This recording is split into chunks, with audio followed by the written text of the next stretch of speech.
Assalamualaikum warahmatullahi wabarakatuh. Di sini saya akan menjelaskan tentang perawatan motor dan generator. Yang pertama itu adalah mesin listrik. Mesin listrik itu dibagi menjadi dua, statis dan dinamis. Di sini pengertian statis adalah listrik yang diam untuk sementara pada suatu benda. Jadi listrik statis itu terjadi karena gosokan dua benda. Sementara listrik dinamis itu merupakan listrik yang bisa bergerak terjadi karena ada dua arus, yaitu yang pertama arus yang searah dan yang kedua arus yang berlawanan. Terus yang selanjutnya yaitu konstruksi motor dan generator. Generator DC terjadi dua bagian, yaitu bagian mesin DC yang diam, bagian rotor, terus yaitu bagian mesin DC yang berputar. Bagian stator terdiri atas rangka motor, belitan stator, sikat arang, bearing, dan terminal box.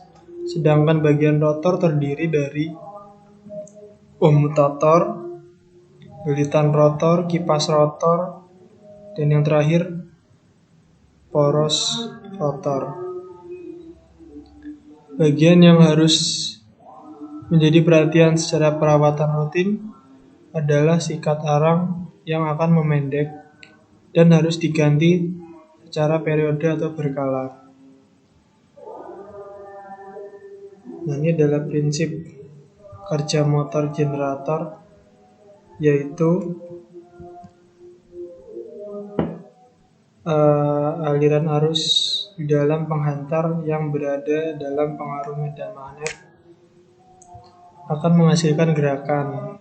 Sementara prinsip generator yaitu adalah medan magnet dan gerakan sepotong penghantar yang dialiri arus akan menimbulkan tegangan.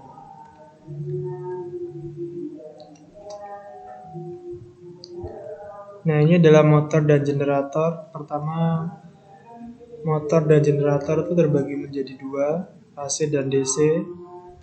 Untuk AC itu dibagi menjadi dua lagi, sinkron dan induksi. Sementara induksi itu adalah satu fasa dan tiga fasa.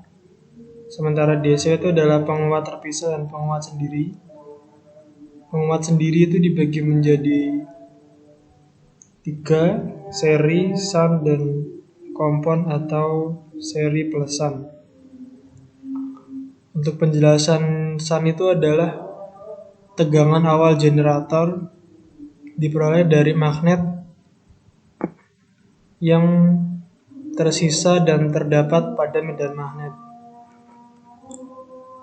Nah, ini adalah pemeliharaan motor dan generator.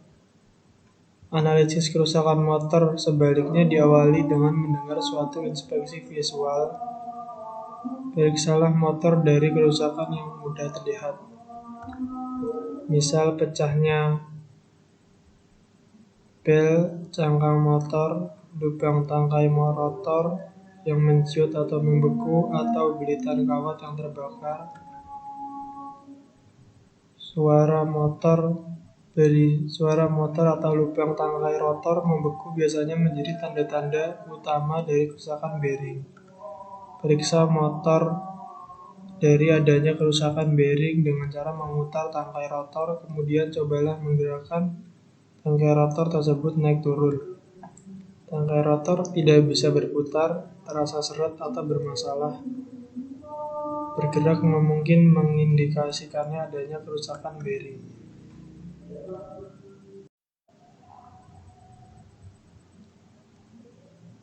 Teknik dasar yang digunakan dalam pemeriksaan motor listrik itu adalah yang pertama magometer, terus yang kedua pengujian belitan jangkar, pengukuran arus, dan tes lem. Sementara teknik dasar yang digunakan dalam pemeriksaan motor listrik yaitu yang pertama pengujian tes lem. yaitu mengecek kerusakan rangkaian seperti mengalami ground, hubung pendek, dan rangkaian terbuka. Apabila mengalami kerusakan, maka harus segera dilakukan perbaikan. Sementara yang kedua itu hasil ground yang buruk akan menginsulasi hubungan kawat antara stator dan bel peringatan. Motor yang mempunyai ground winding mungkin disebabkan oleh reaksi sekring panas berlebih atau kekurangan daya. Shock dapat disebabkan oleh motor yang mengalami pentanahan atau grounded. Oleh karena itu, perawatan harus sering dilakukan saat pengecekan grounded motor. Ini dasar yang digunakan dalam pemeriksaan motor listrik yaitu pengujian tes lamp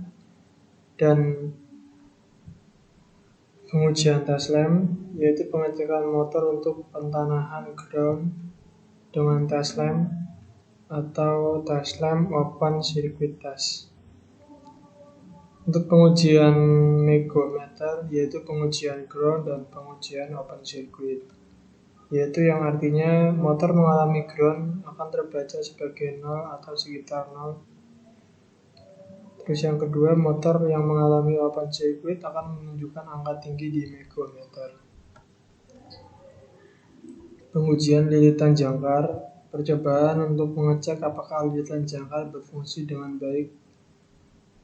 Tidak ada yang putus atau hubungan singkat dengan inti jangkarnya. Alirkan listrik DC melalui kontaktor komutator. Dekatkan sebuah kompas dengan jangkar. Lakukan pengamatan jarum kompas yang akan berputar ke arah jangkar. Hal ini membuktikan adanya medan elektromagnet pada jangkar, artinya lilitan jangkar berfungsi baik. Tapi jika jarum kompas diam tidak bereaksi, artinya tidak terjadi elektromagnet karena bilitan putus atau hubungan singkat inti ke jangkar. Ini merupakan pemeliharaan generator, yaitu hampir sama dengan motor listrik.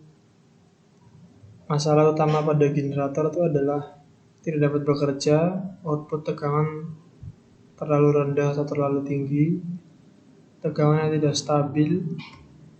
Terus selanjutnya prosedur pertama dilakukan pemeriksaan visual terhadap konektor, terminal-terminal terhadap karat. Jika mengalami karat itu harus dibersihkan atau terkontaminasi dengan cairan, debu, dan lain-lain. Nah, ini pemeliharaan generator.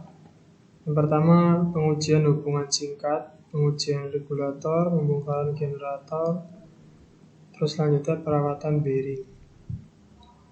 Pemeliharaan generator itu adalah mematikan satu daya, karena dengan mematikan satu daya itu menghentikan semua arus. Terus ukur resistansi terminal yang dicurigai.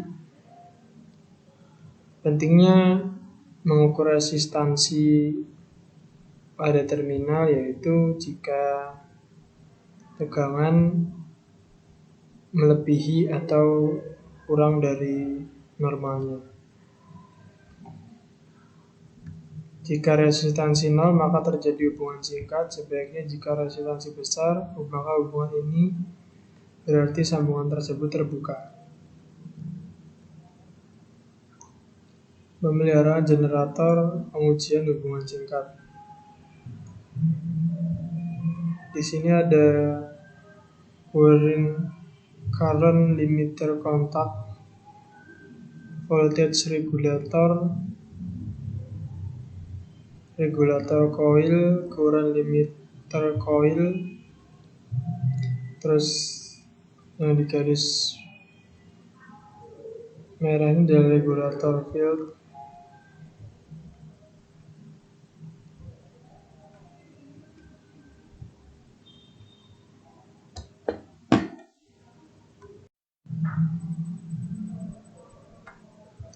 Ini merupakan pemeliharaan generator. Di sini ada current limiter kontak, voltage regulator kontak, current limiter coil, voltage regulator coil.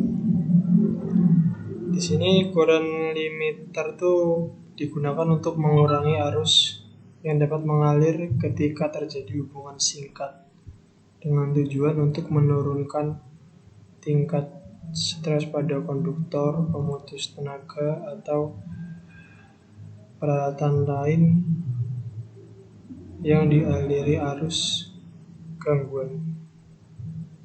Sementara voltage regulator itu berfungsi untuk mengatur kemagnetan di rotor coil dengan cara mengatur arus yang masuk ke rotor coil sehingga tegangan output alternator tetap konstan. Ini adalah pemeliharaan generator. Yang pertama itu pembongkaran dan pemeriksaan generator.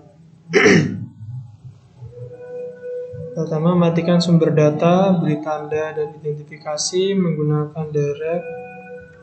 Lepaskan semua pengikat, periksa stator, ukur resistansi antara lead. Lakukan uji pentahanan.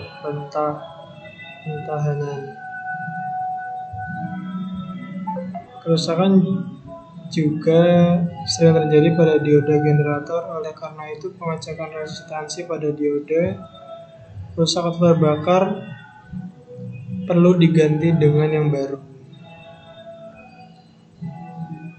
Perawatan bearing yaitu secara periodik, jika rusak diganti yang baru. Gunakan cakaran yang sesuai untuk pencabutan bearing. Ganti pelumas dalam bearing yang baru. Isikan pelumas, lalu lubang kembali ditutup. Ini ada tips merawat bearing agar tetap awet, yaitu pelumasan bearing dibagi menjadi dua bagian, yaitu bearing yang dilumasi oleh greases atau semisal bearing roda, serta bearing yang dilumasi langsung secara kontinu oleh oli, semisal bearing askruk pada mesin. Bearing yang dilumasi oli dalam mesin tidak dapat dibahas sebab tidak membutuhkan perawatan. Yang akan dibahas bearing yang ada di luar mesin.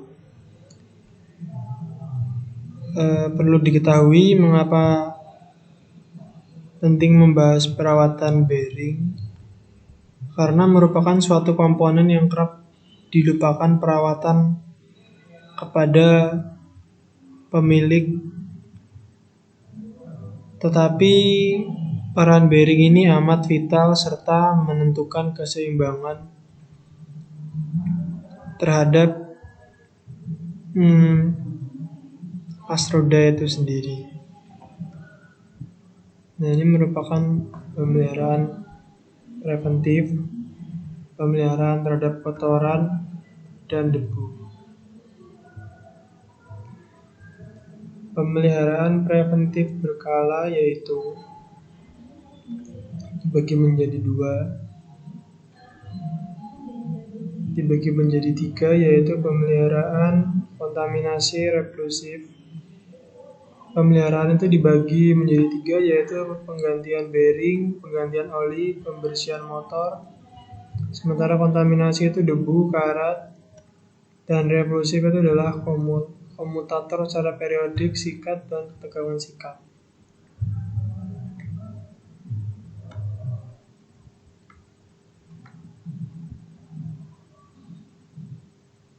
Sekian dari saya. Wassalamualaikum warahmatullahi wabarakatuh.